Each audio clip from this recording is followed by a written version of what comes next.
Pete Rose has been in the news lately. Pete Rose always seems to get in the news, even if he's not even with us any longer. Um, President Trump has talked about maybe a pardon for Pete Rose for his criminal act of having some tax problems. And Rob Manfred, as we talked on a prior podcast, has talked about perhaps having baseball look again at Pete Rose. We decided to go to the man who wrote the book, and that's Keith O'Brien. And he wrote a book in 2024 called Charlie Hustle, appropriately. And we're going to interview we're going to interview Keith and have him tell us about things that he saw, because he got to interview Pete for 27 hours, and he's got a lot to say, and we're going to be very happy to do that. We're real happy to have Keith O'Brien, author of Charlie Hustle, join us tonight. And he's going to talk about what it was like to not only write the book, but to talk to Pete Rose for 27 hours, which is amazing to me. I know Pete liked to talk a lot, but maybe not to one person like that. Keith has authored, I checked it out, no less than 19 books. And he's a New York Times bestselling author, Paradise Falls, Fly Girls, and Outside Shot. And he was a finalist for the Penn ESPN Award for Literary Sports Writing. And he's won awards as a journalist and is a journalist, writing for the New York Times, the Post, and Politico. So Keith has done a lot of different writing and a lot of different subjects, not just baseball. Charlie Hustle came out in 2024, and it was a Wall Street Journal top 10 book of 2024. And also was a New Yorker and Washington Post Book of the Year. So look, it's worth reading. Gordon and I love the book. Keith, we're so happy to have you join the podcast. Welcome. Thanks for having me, guys. Pleasure to be here. We felt pretty lucky because it was interesting for me as somebody that's a bit younger and has sort of only ever interacted with Pete Rose the legend. Because that's how I know him as a myth. To me, he's as much of a sort of mythical figure as your Ty Cobb. So it was very interesting reading the book and kind of getting to know the very flawed man that was Pete Rose and the incredible baseball player that was Pete Rose. Because I think that's where I knew him as a guy that got a lot of hits. And I think it's kind of hard to appreciate just how good he was at that without reading something like this. Well, yeah, thank you. Thanks, Gordon. I mean, I agree. I think most baseball fans of all ages actually have forgotten why we ever cared about Pete Rose in the first place. Even people who were alive, who were there, have forgotten.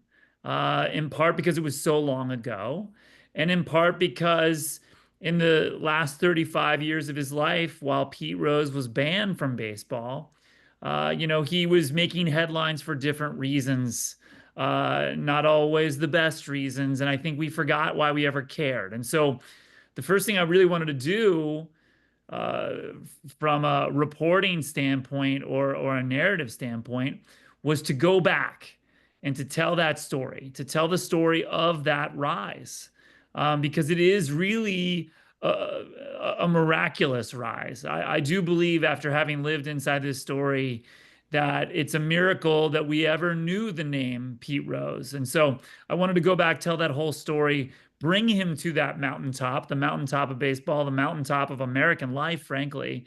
And then, sadly, we will watch him fall from there.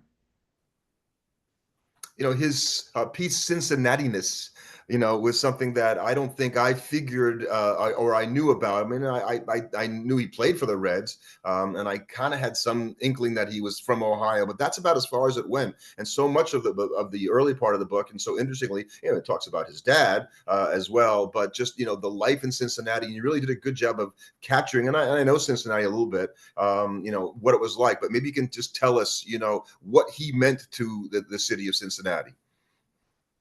Well, yeah, I wanted to tell that part of the story because, I'm from Cincinnati, as you mentioned. I'm born and raised there. In fact, my first home after I was born was about 2 miles from Pete's house on the west side of Cincinnati. Pete lived about 6 miles straight downriver from the stadium. And this is the outer reaches of the city. I mean, it doesn't feel like a city at all. It frankly feels very Appalachian. His childhood home was built into the side of the hill Uh, Later, when Pete was, a teenager, he could have taken a baseball and thrown it and hit the floodplain with the ball. That's how close he lived to the river. And, this was a working class part of town.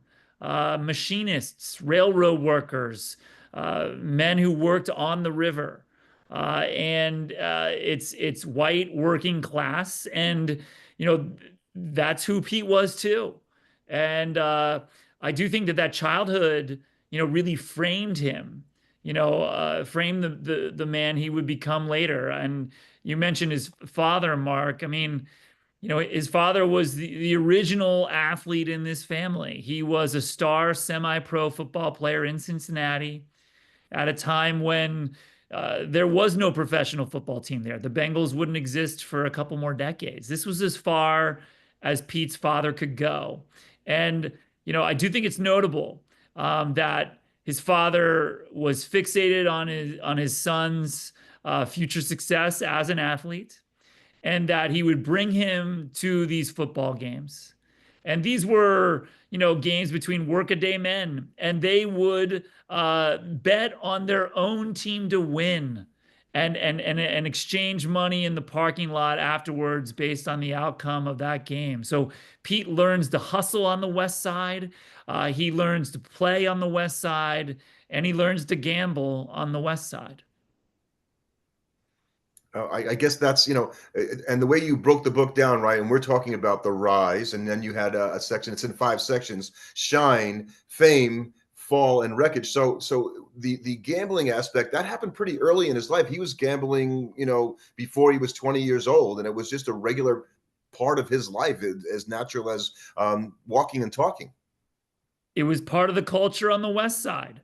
There was a little tavern just down the hill from his house, right there on River Road. Men would gather upstairs in that tavern and gamble. Pete Rose himself, with other neighborhood children, would pitch pennies outside the walls of that tavern, gambling, with the coins and the change they had in their pockets. So it does begin there. And I think one of the challenges of writing the book was recognizing that there isn't like this turning point. There isn't this single moment, in the 1970s or the 1980s where suddenly things go wrong and Pete makes a bad choice. What I realize is that, Pete was making choices as far back as the early 1960s that would set him up for his ultimate doom 25 years later. And so, what I had to do in writing the book was lay out these breadcrumbs, for the reader. Because in these years, the 60s and the 70s, Pete is great and everybody thinks he's great and there's nothing negative to say about him, and the press loves him and they shower him with this, glowing coverage that makes him an icon. But while all of this is happening, he's making decisions in the shadows that are setting him up for failure right then. I think it's so interesting because he comes from that environment. He comes straight from, like you're saying, the West Side, and he gets to the major leagues in 1963. And he wins Rookie of the Year in that first year, and that rise turns to shine so quickly. I can't imagine how affirming it was for, even though, statistically it wasn't one of his most impressive, seasons. I can't imagine how affirming that was for him and his father in that moment to finally be like, we've made it. I've announced myself like this. We're finally recognized. I'm finally getting recognized for the player I've always thought I was, at least. Yeah, I agree with that, and I think it's important for other reasons. I mean, Pete, to start the 1963 season, was not slated to be on the big club. He was not slated or projected to make the Reds that year. He defies the odds at spring training. He does make the team, in part, frankly, because Fred Hutchinson, the manager of the Reds, just liked him. Liked the way he carried himself. Fred was this swaggering, brash manager and former player. I think he sees something in Pete that he likes about himself. He chooses him. And, Pete struggles early that year. You mentioned it's not one of his best years. I think he bats like 271, 272 for the year. It's not like he blew the doors off. And in fact, he really struggles in April and May and nearly gets sent down. It is rumored that he's going to be sent down. And I think it's notable that he makes the team. I think it's notable that he doesn't get sent down because we as baseball fans know that Pete really needed to hang on for dear life at the end of his career to pass Ty Cobb. And he needed really all of those seasons, all of those at bats. And so that 63 season is huge for him for that record that will come later. His teammate that year, and I really hadn't really thought about it much. The Reds in '63 were 2 years removed from a World Series trip in which they lost to the Yankees, so they were still thought to be a formidable team. And Frank Robinson, who had won an MVP already for the Reds, was his teammate. And I don't really think too much about the fact that A, they both were player managers in their career, and B, that they played together for a couple of years early in Pete's career. And I wonder what kind of impact, if any, did Robinson have on Rose, and interaction did they have? I think there were many impacts. I'll mention two. Early in the 63 season, when Pete is struggling, and I mean he's batting like 091. It's bleak. Fred Hutchinson has no choice but to bench him. And, in this moment, Pete could have sulked, he could have complained, he could have gotten depressed, he could have despaired. Pete Rose did not do those things. He did not. And so he sits next to Fred Hutchinson and he listens to Fred. And Fred tells him, I want you to watch the way Robbie plays. Frank Robinson. Watch everything he does. Watch how he approaches at bats. Watch how he runs the bases. And Pete does exactly that. And I think there's another important thing that happens off the field. I mentioned that Rose wasn't projected to make the roster that year. And when he does and becomes the opening day starter at second base, he supplants at second a very popular veteran in the clubhouse by the name of Don Blasingame. Don Blasingame had played with the Cardinals. Some people will remember. He comes to the Reds. He was beloved with both ball clubs. People loved the Blazer. And so when Rose takes his spot, a lot of guys on the team don't like it. And frankly, Pete doesn't do much to, win them over either. He's cocky. He's mouthing off about how great he's going to be. There's a lot of reasons not to like Pete Rose if you're an entrenched veteran. And so on the road early that season, nobody wants to hang out with Pete. And so who takes Pete Rose under his wing? Well, the other outcasts on the team do. And by that, I mean the black players. There were only a few. And Pete Rose begins to hang with them at the invite of Frank Robinson, going out to dinner with Frank and Veda Pinson, learning how to be a big leaguer from them. And I do think that matters because Pete, again, on the West Side, his neighborhood was entirely white. His high school was almost entirely white. He had not, interacted in diverse places in his life. And later, Pete will pay this forward with many young black players. And I spoke to them.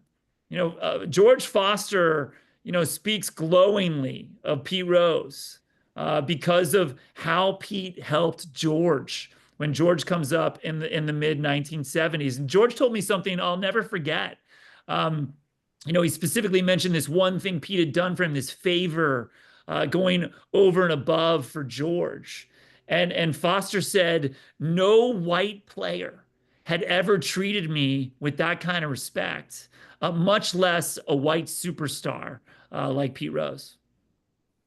There's a lot of things you can say about Pete Rose, but you really could never call him a racist because I don't think there's anything in all the reading I did that indicated to me that actually was part of his personality. A lot of other things, but not that. And I think you just demonstrated exactly the kinds of reasons why he came from an area where he didn't know that, but he managed to handle that in a way that sort of belied a lot of other things he did in his career. Yeah, agree with that, and of course, Pete couldn't speak, in a way that grasped the complex, racial politics of the day. He still spoke like a West Sider, from his neighborhood. He still, made jokes that would be completely inappropriate today, and yet. He was absolutely befriending, at every turn, young Black and Latino players in the same way Frank Robinson and Vada Pinson had befriended him. I can't imagine the type of tone too that set in the Cincinnati clubhouse when he was doing that at a time when probably not a lot of other clubhouses had their superstar necessarily acting in that kind of manner. Not suggesting they were doing the opposite, just but being so forward and open about it. I can only imagine how much that helped the Reds in that time and probably helped him when he became a manager, that a lot of other managers wouldn't have had the ability to do and connect with all of their players in a way. Because I mean, we see that as a struggle for managers today. And can they connect with all of their players? And that's, 40, 50 years in the future for where Rose was managing. Yeah, I don't think the Reds as an organization get enough credit for what they did in the 70s. That was an incredibly diverse locker room. One of the very first. You've got obviously Pete Rose and Johnny Bench. These white sort of classic baseball stars racially, I mean. And then you had Joe Morgan, and you had Tony Perez. You've got George Foster. You've got this incredibly diverse lineup, and it didn't matter.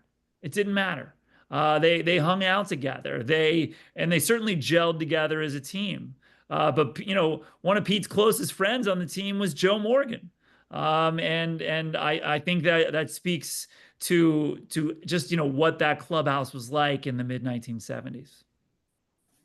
And how frustrating it must have been, right? Because we read about Joe Morgan and his, not lack of support for Pete Rose's candidacy when it came to the Hall of Fame, and when you say they were good buddies and they were good friends, and it hurts me to think that he couldn't support him in that way because he just didn't believe that was his something he took to his grave, did Joe Morgan, and how unfortunate was that Pete just was so polarizing that he was able to drive somebody away from him who was so close to him.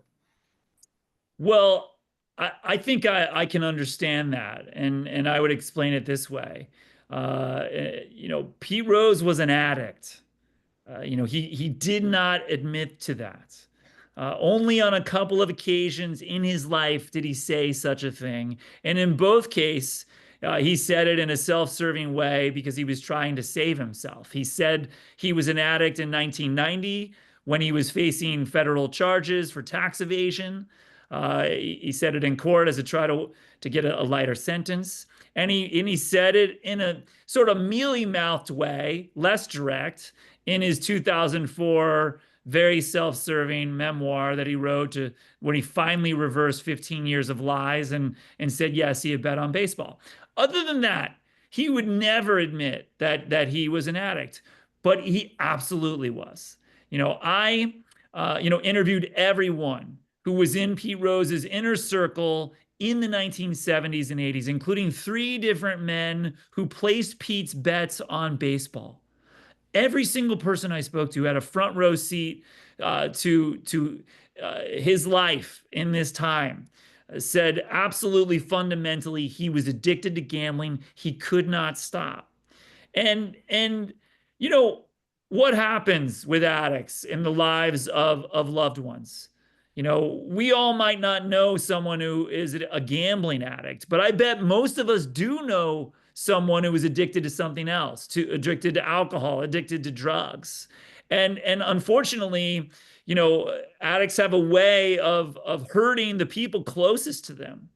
And I think, frankly, Joe Morgan was hurt many times, as he tried to help Pete, as he tried to go to bat for Pete, no pun intended, with Major League Baseball and the commissioner's office. And every single time, Pete would ultimately do something that would disappoint Joe. And frankly, that would disappoint most baseball fans. And I think that was hard for him. You wrote that way about Johnny Bench too, who was very close with Pete, but can't support his. They draw very firm lines about how they feel, these guys that were his teammates, about his Hall of Fame candidacy. So let's talk about that, because obviously now he could get back on a ballot if Major League Baseball reinstates him, which may or may not happen. I know Rob Manfred was teasing that out. As soon as 2028, I think he could be on a ballot. We talk about the Hall of Fame a lot on our podcast, Keith. I think that this is a guy who's never going to get in because people aren't going to vote for him. So I'm not so sure why they want to put him on a ballot. As frustrating as it is for me, because I think of him as a player. We all want to see him in there, but the things that he did, there's so many of them, as we've already talked about. It is the gambling on baseball. I think that we talk about that, and that he only bet on the Reds to win. That's supposedly a saving grace. But when it turns out it really isn't a saving grace, when you really think about, and you wrote this in the book about the ramifications of what that really means. Well, right. So, Pete, as you said, always said, I only bet on my team to win. There are scant few actual gambling records that show what he did and did not do. There's a batch of records from 1986 that was kept by one of his close inner circle friends, a man named Mike Bertolini. And there's a second batch of records from 1987 kept by another man who was in his inner circle at the time, a man named Paul Jansen, who would ultimately speak to Major League Baseball in 1989. So we have just a small sample size. In those records, you can see that he does not bet against the Reds. He doesn't. However, he's not betting on them every night. To be clear, he might bet on the Reds on Monday and Tuesday, not bet on them on Wednesday, not bet on Thursday, bet Friday and Saturday and not Sunday. And the reason why that's a problem, despite all the obvious reasons, is that no bookie worked alone in the 1980s. They worked in networks to essentially cover their losses, cover their bets, make sure they weren't too heavy on one team. And so in the minutes before games start, bookies are calling around to each other and sort of laying off bets and trying to get even with each other, so that win or lose tonight, they're going to come out ahead.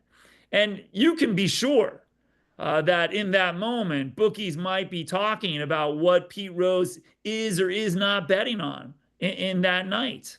So that is certainly, an issue. Another issue is simply that he was deeply in debt to bookies at times. Reports at one point was that he was in debt to the tune of $200,000 to a pair of bookies in New York City. That is a dangerous sum of money. It's exactly why any sport forbids players from betting on their own games, because it can get messy very quickly when you start to accrue debts like that. I think it's the fact that he was accruing bets like that make the claim that he wasn't an addict kind of hard to take. It's just like, I don't think you end up with $200,000 in gambling debts because you have a healthy relationship with gambling. So I kind of think that speaks to where he was in terms of that. And just like you were saying, yes, even though he wasn't betting on the Reds every night, I think one that I'm sure the bookies were calling around being like, oh, the Reds have a game tonight at 7 o'clock and at 6:55 and Pete didn't walk in tonight. That says something about how the game's going. Let's change the odds. And you also have to think, if he's not betting on certain games, does he manage differently? Is he's trying to win some games because he's betting on them? What happens in relation to the other games where he's not betting on them? Does he save a pitcher because, well, I want to bet on tomorrow night's game and I would like to have him in reserve in my bullpen? Yeah, of course he denied, that to me, and he's denied it elsewhere. He said, he was like a jockey. That's what he said. This is the way he phrased it. I'm like a jockey betting on my horse to win. He said he was going to do everything to win regardless. And as he pointed out to me, I don't really care about $2,000, which was his standard bet. I I tend to believe that line of argument from him. Um, I do think Pete was the kind of guy who wanted to win regardless. And again, it's such a small sample size of actual known bets. It's hard to sort of string out any trends of what he did or didn't do. Um, but for me, sort of the bigger thing we're dancing around right now is what does this mean, for his Hall of Fame candidacy, as it stands now, several months after his death and 36 years after his banishment. And, I'm curious to get your thoughts because you talk about these kind of things all the time on your podcast. And I'll say, like, for me, I think over the years, as a Cincinnatian, as a Reds fan, as a baseball fan in general, I think I've felt every single emotion about Pete Rose. At times in my life, I've thought he shouldn't be in. At times in my life, I thought he should be in. And at this point, I've settled on something that feels right to me. I frankly think that we've lost perspective, total perspective, on what the Hall of Fame even is or was designed to be. I think we like to ascribe moral values to players. I think we like to put players on pedestals. And the fact is, we don't know what their moral values are. We don't know if they're deserving of those pedestals. The truth is, we don't know that much about the players we cheer for. And I will submit that we're going to know even less going forward. And every year going forward, we're going to know even less about these guys as they are protected by walls of publicists and handlers who keep reporters and storytellers, at bay. And so for all those reasons, I simply think we should vote players in or not based on what they did on the field, between the lines. And if what they did off the field is so wrong, then I think we should put it on the plaque at Cooperstown right next to their accomplishments. That's what I think. But I'm curious to hear what you all might think. I'll give my answer first, and I'll let you go after Dad. I tend to think much of the same way in that, to me, the Baseball Hall of Fame has always been about telling the story of baseball, weaving the full tapestry across the ages of everybody that's important to the fabric of what makes baseball baseball. And I would make the same stance that I take these with the steroid guys, in that you can't tell the story of baseball without these players. You can't telling the story of baseball without Pete Rose in there is like having an entire chapter missing from a book. Yes, you can still read the book. You'll understand everything that happened, but there's clearly a part missing. And in a sense, the same way we pushed the scandal of the Black Sox under the rug and said, they're banned, we're not going to talk about it. We're pushing Pete Rose under the rug and saying, we're not going to talk about it. The steroid guys, you lose the ability to quantify and say, these actions were bad, because we have to debate whether or not they're bad. Whereas if you put them in, you can say, look, Pete Rose's career was that of a Hall of Famer. The stuff he did outside of baseball, there's plenty of guys in the Hall of Fame that did bad things outside of baseball, and we're not here to judge that. Pete should have a mention because he did bad things with the game of baseball, but so should Bonds and McGuire, and they should be in there because they're important and they're too big to the game not to talk about. Yeah, what do you think, Mark? Yeah, Keith, I think that I don't know if you wrote this, but it's a museum. All right. So if you go to a museum, you want to learn about World War II, you're not going to have a museum that's not going to have stories about Hitler and Mussolini and Hirohito. And so if you want to tell the story of what's going on, you have to tell the good, the bad, and the ugly. And I think that to not have Pete Rose in the Hall of Fame is akin to saying we're going to make believe it didn't happen and hope that you don't really pay any attention to this guy who has the guy with the most hits. And if you have a Hall of Fame and you don't have the guy with the most hits in the Hall of Fame, what do you really have at that point? So I'm in favor of having people and telling the stories. You said having on the plaque. I joked at one point that you could have a corridor of infamy within the Hall of Fame. Where you can go visit all these controversial guys or a corridor of controversy. I think that's what I called. And I'm half kidding. not completely kidding, because I don't really care how you break them down. But I think if I go back to Cooperstown, I want to see that plaque and go, yeah, this guy has some real bad habits, but man, the dude, he ran to first base every time. And it's funny when I mentioned that to ask you, I meant to ask you this. So that seemed to have pissed a lot of people off, that he did that, even great players. And that's kind of how he got his nickname. And talk about that a little bit, about how much it bugged the people, because I don't think we understand it as much as you can probably tell us. Well, right. So, he would, as many people will know, he would sprint down to first base on a walk, right? Which nobody did. Nobody did then. Nobody does now. Basically, no one's Randy ever Nimmo does it now.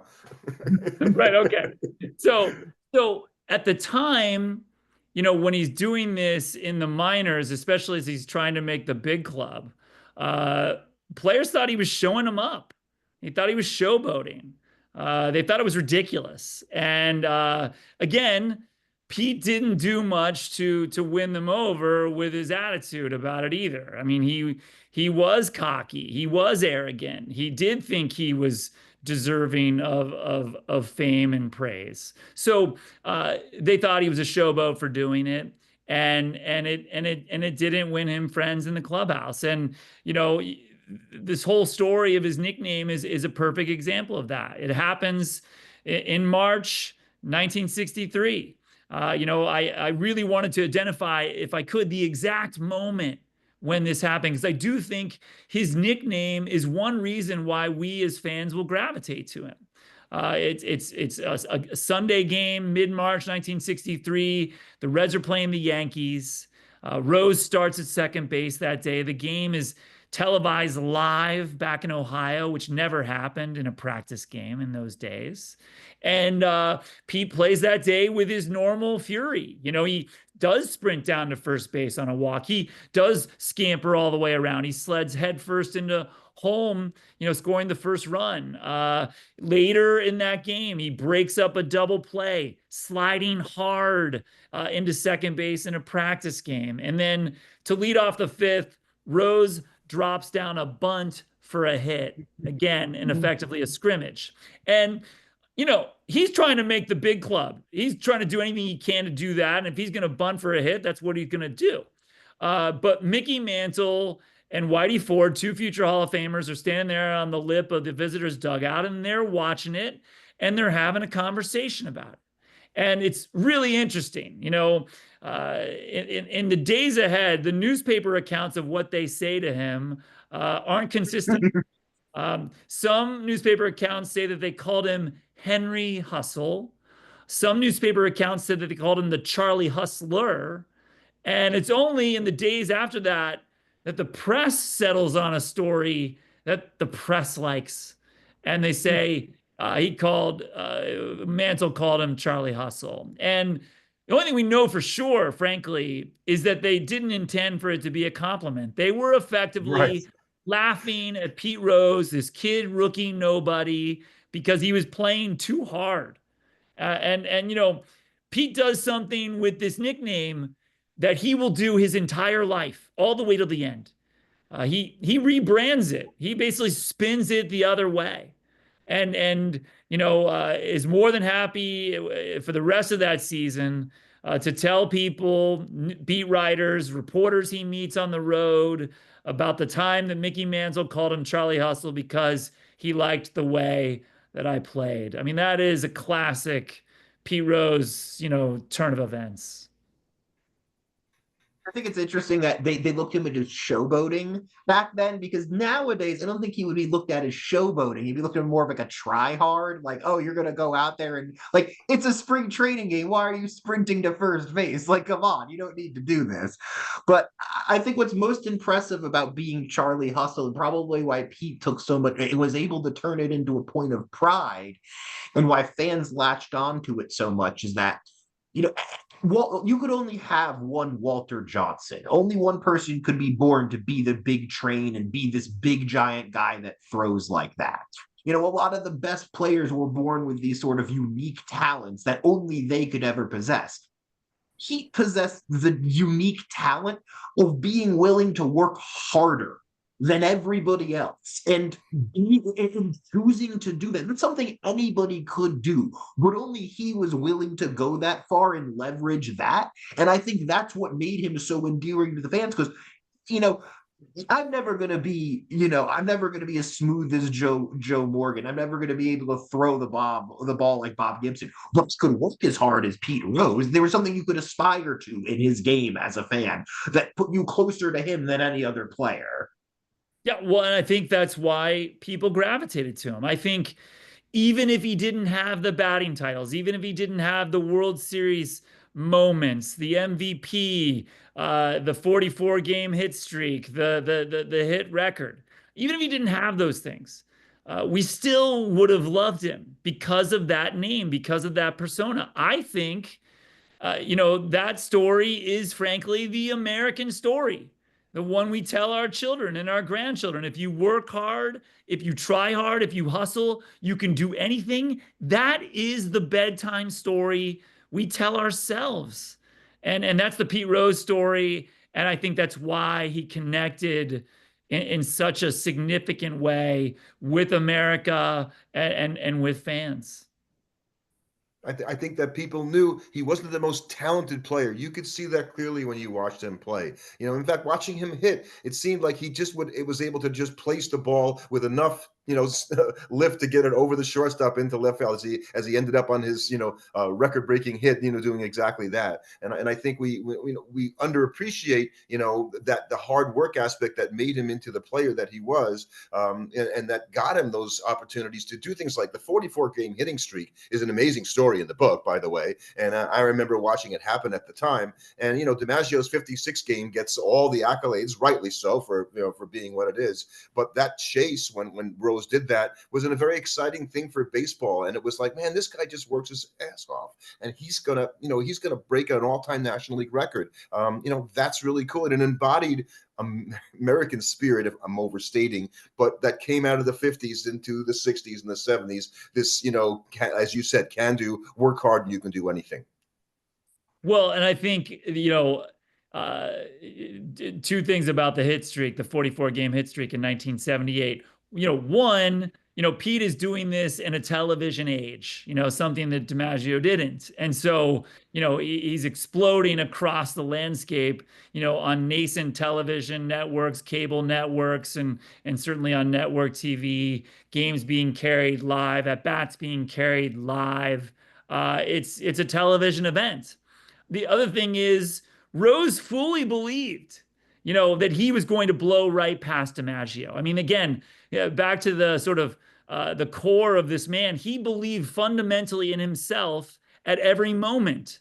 And when he got to 44, he looked at the schedule, and the next 12 games were against the Braves and the Padres, two of the worst teams in the National League. Rose had batted something like 380 against those teams the previous season.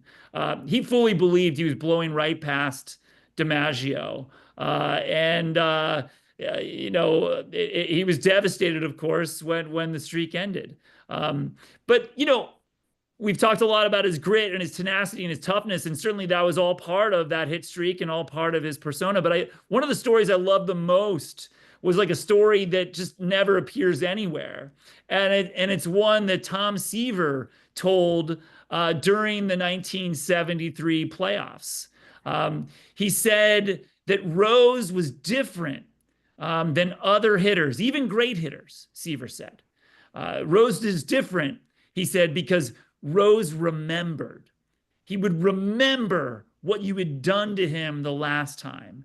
And then he's playing chess with you out there in the batter's box, wondering if you'll do the same thing again or if you'll do the opposite and when. And there's a moment in that series, a couple of them actually, where Rose rises to the top because he's both gritty and tough, and he remembers, he's thinking, and he's going to outthink you in the biggest moment.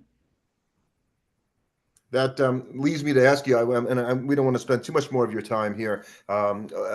The player manager aspect, in which we talk about, Pete was the last player manager, and very well may be the last player manager in baseball. I don't see them going back that way. I wrote about that recently, and I didn't realize that he followed Joe Torre.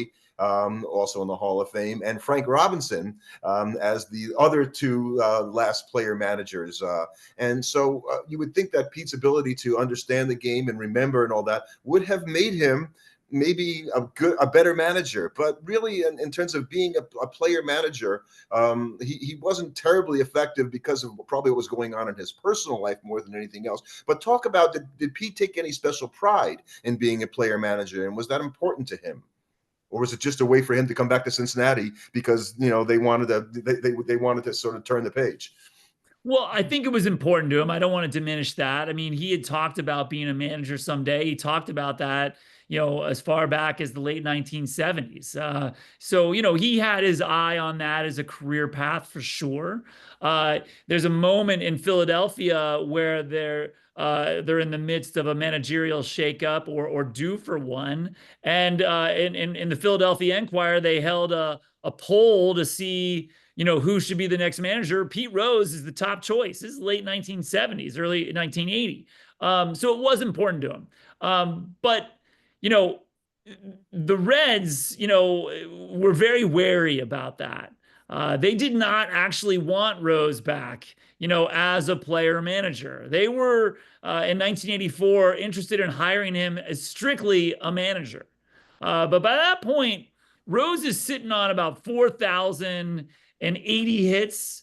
He is within striking distance of this all-time record, Ty Cobb's record, 4191. He is within like 100 hits and change of it. There is no way he's stopping now. He would have stayed in Montreal and batted 230 the rest of the way to get that right. He would have done anything to do it. And I don't begrudge him that. I think most competitors at that stage in their careers would have done the same thing. And so, when the Reds want to bring him back as a manager, he really negotiates hard through his agent to be player manager. And then once he's player manager, he's playing himself all the time, very often, more often than the Reds front office had bargained for. And these were really good teams, and again, people have made the argument in the past, I'm not making it here for the first time, that maybe if Rose had played himself a little bit less, maybe the Reds win a division title, in 85 or 86. But that did not matter, especially not in 85. The stadium was full, not just in Cincinnati, but elsewhere, as Pete, marched slowly to this all-time record that nobody thought would ever fall until Pete Rose was banging down the door. Certainly consistent with his personality of self-belief and knowing that he was always going to bet on himself, and that's all part of the same thing. So, well, Keith, I appreciate you spending the time that you did with us. The book, Charlie Hustle, you have a website dedicated to the book. I thought that was very cool. KeithOB.com. And basically you can find the book there, purchase the book. We recommend it highly. Gordon and I both enjoyed it very, very much. I don't know if you've got another book on baseball or coming up. Maybe you can share what's next on your list with us. Well, I'm working on a number of things right now. I do have some new projects in the works. Nothing I'm ready to announce just yet. But hope to be able to soon. I'd love to come back at some point and write another baseball story. And certainly, you can find Charlie Hustle not only through my website, but anywhere they sell books. If you're so inclined, you can pick it up anywhere. Well, thank you, Keith, again. Thanks for joining us. We'd love to have you back to talk about Pete Rose and whatever else your next baseball project might be. Thank you again. Yes, thank you, guys. What a pleasure. Thanks for having me.